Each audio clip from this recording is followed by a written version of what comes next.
Last attempt है, नहीं हुआ तो कुछ तो करोगे ना।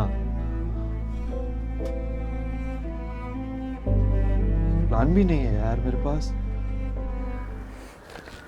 Okay, so this right here is one of the only good things out of this show, like literally. Okay, so this video is about Aspirants, TVS new show, and the reason why I'm making this video is because I found a lot of issues in the show which are not usually present in what TVF makes. I mean, TVF is known for good content. Depending upon the ideas and concepts they follow, they always come up with something really new and fresh and at least entertaining. But this time, the show kind of just lacks that typical TVF nature.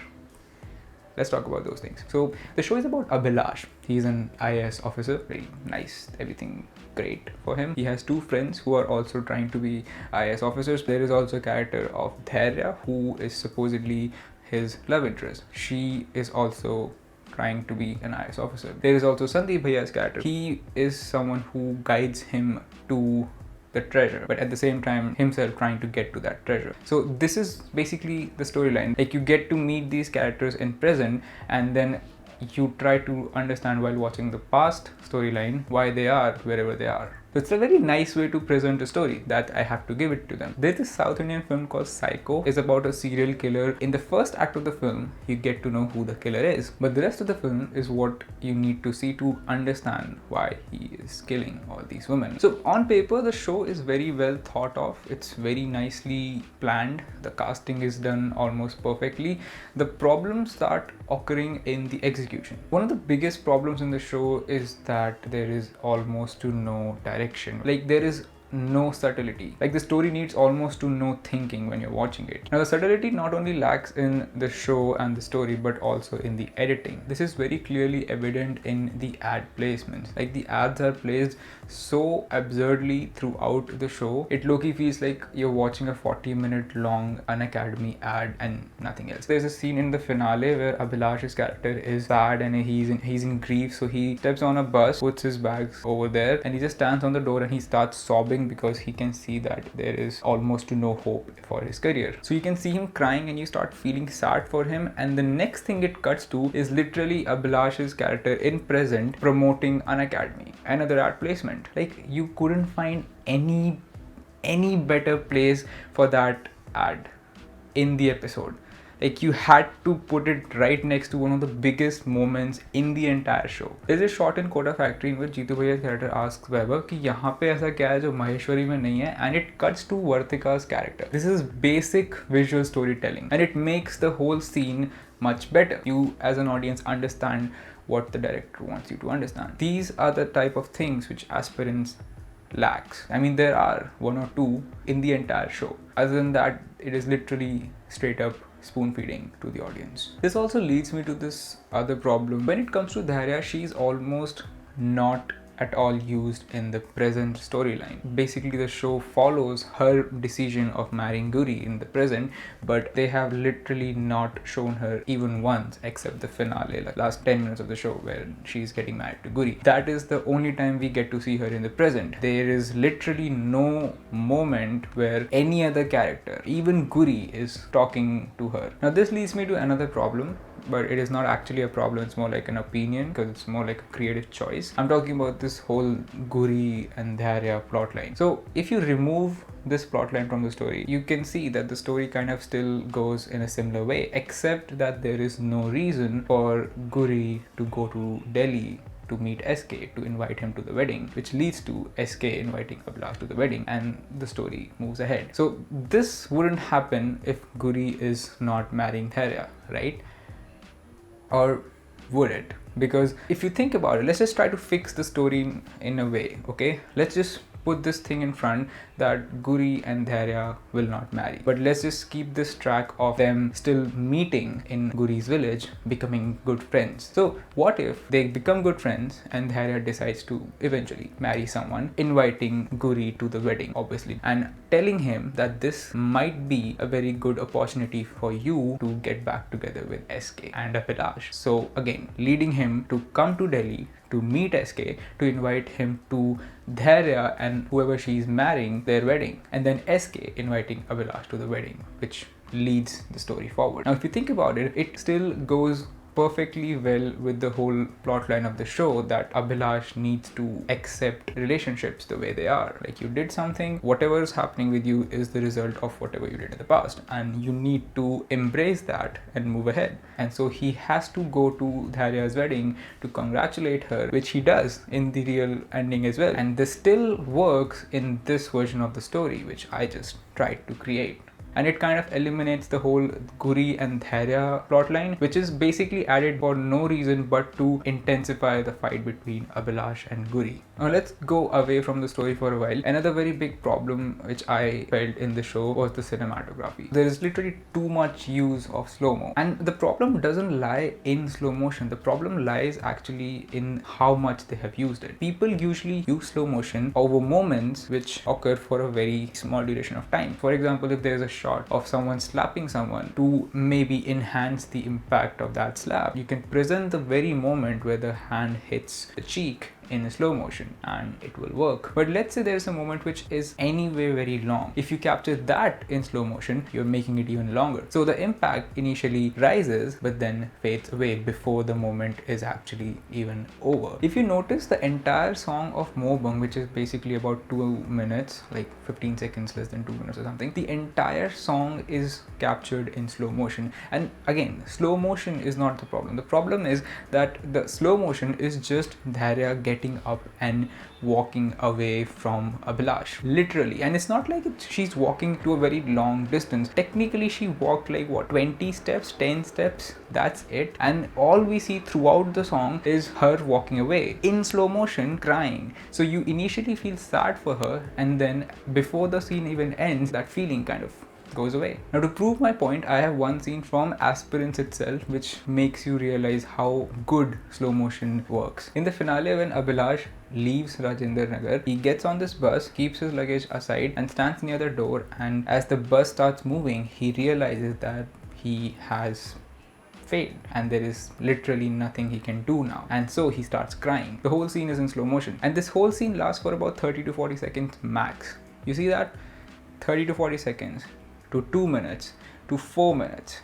That's the difference. Now, after I was done watching the show, I downloaded the video of the Mohbang song and I tried to change the slow motion portion to real time, and this is what I got.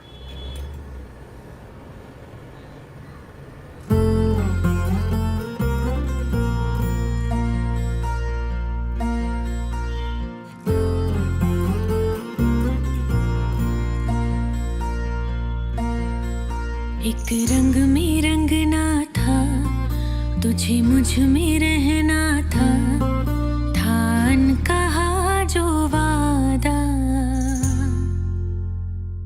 तेरा ये कैसा सा मोह भंग पिया, अभी थी राज़ी मैं अभी दंग पिया, न वापस जाऊं।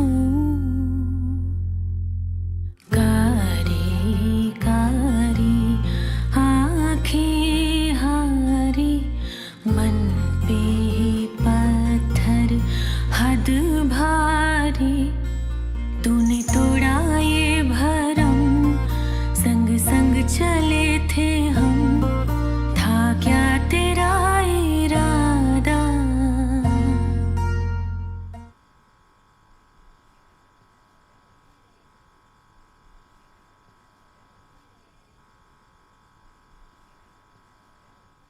See that? What do you think? I think it looks better. I tried showing it to a few people. They also said it looks better. What do you think? Now, the final problem, which is technically a very big one, which I felt as soon as I started watching the show, like 15 minutes in, I had this feeling that let's hope that it doesn't go there, and it did.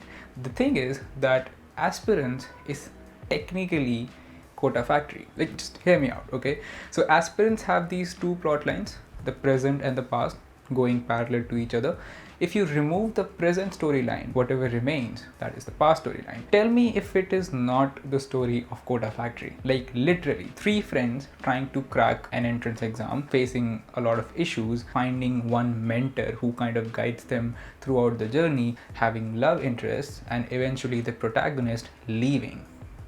Tell me if it doesn't sound like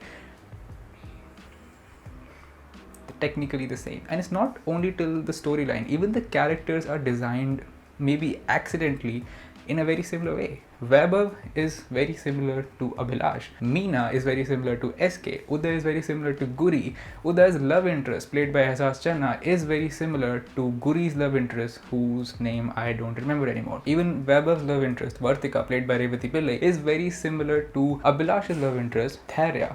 Even their endings are very similar, where Vaibhav leaves Vartika to go to a different coaching institute, and here Abhilash leaves Thairya for his career. Remember, I asked you to forget the present storyline of aspirants for a while and just focus on the past storyline. Let's do the opposite. Forget the past storyline, just focus on the present storyline, and tell me if it cannot be presented as the second season of Kota Factory, because the characters are so very similar, let's say with a time gap of about 10 years or something. But it just looks very weird that why would TVF create 2 shows which are so similar to each other that it is literally obvious. And that's my whole point, that Aspirants does not present anything new or something out of the box, something which you usually feel when you watch something created by TVF. Let's talk about some good things about the show. The first one being the SK's anxiety sequence. As you saw in the beginning of this video, it's one of my favorite things in the entire show. Other than that, Sandeep Bhaiya's dilemma when he is caught between paying his tuition fees and using that same money to feed his parents, that dilemma is very nice. In general, Sandeep Bhaiya and Guri's characters are very well written. And then one of my favorite moments from the entire show is when Abhilash has this dream where he sees both him and Dharya failing, and then he wakes up next to her and she asks him what happened, and he says that he saw a dream. And when she asks was it a good dream, he says yes. It's a very nice subtle moment. This is exactly the kind of subtlety which is missing from the rest of the show. Also, the final twist, using government's change in policies and allowing UPSC candidates 2 more attempts to clear the exam, implementing that in the storyline worked very well as well. The music fits very well with the entire storyline. The fact that TVF is providing good content for free even in all these conditions, like they're not asking for any money. Like they had this whole subscribe to us and only after we reach a particular point we will release the new video. But see, that's the thing, like they have to earn money, and that also applies why there are so many ad placements. And again, ad placements are not an issue. The issue is the execution. It could have been done in a very good way. Kota Factory also had a lot of Unacademy ad placements, but the thing is, they don't feel very unnatural. Like you still get an idea that okay, they sponsored the show and that's why they're doing this, but while watching Aspirants, it just feels very unnatural. TVF, the type of content they make, they should be charging us at least some sort of money, but they're not. And that's a very big reason to actually watch this show and support them. Just share it with people who might want to watch it, like who are UPSC aspirants. I don't think I should be saying this. The show is anyway very popular already. A lot of people who haven't even seen the show, they at least know that this show exists, so they might watch it down the line sometime. Other than that, I am still waiting for Pitcher Season 2. I know Kota Factory is happening, but I don't know anything about Pitcher Season 2. It's been in work since like 2017 and there is still no second season. So if you know anything about it, please again do let me know. And that's pretty much it. That's all I had for you. I really don't know how to end videos. So take care of yourself. Don't get yourself killed. Bye.